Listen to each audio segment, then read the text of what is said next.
Hello everyone! Today, in this video, we'll be delving about the plate boundaries, exploring what they are and where they can be located. But before we dive into the types of plate boundaries, let's first understand the concept itself. So, plate boundaries is a three-dimensional surface or zone across which there is a significant change in the velocity of motion of one lithospheric plate relative to the adjacent lithospheric plate. It is found at the edge of the lithospheric plates. There are three types of lithospheric plate. First, convergent plate boundary. Second, divergent plate boundary. And lastly, transform fault plate boundary. Wide zones of deformation are usually characteristic of plate boundaries because of the two interaction of two plates. The three boundaries are characterized by their distinct motions. They move toward each other, moving apart, and lastly, gliding past each other.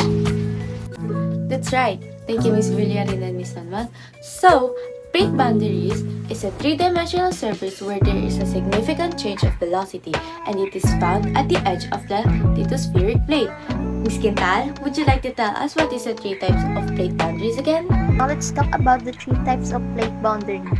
Destructive or convergent plate boundary, constructive or divergent plate boundary, and lastly is conservative or transform fault plate boundary. These are the three types of plate boundary and they're another term. Thank you so much, Ms. Quintal. And now, we are about to discuss the destructive plate boundary. What is destructive plate boundary and how does a destructive plate boundary work? Destructive plate boundary is the other term for convergent plate boundary.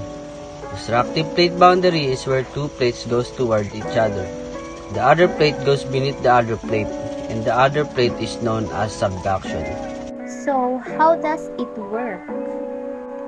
It is when the impact of the colliding plates can cause the edges of one or both plates to buckle up into a mountain ranges, or one of the plates may bend down into a deep seafloor trench. Moving on, our next topic is constructive plate boundaries, often referred as divergent plate boundaries.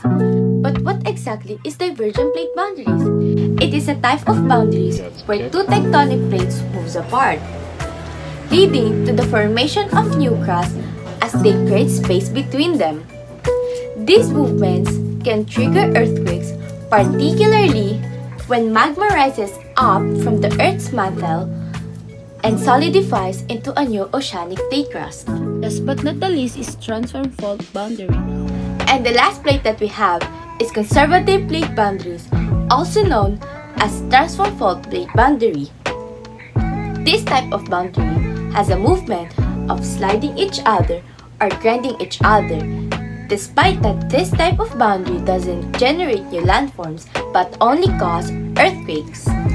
These are the types of plate boundaries. Recurrently, we have three types, and it's convergent or destructive plate boundary, divergent or constructive plate boundary, and in conclusion, with equal emphasis, is transform fault or conservative plate boundaries.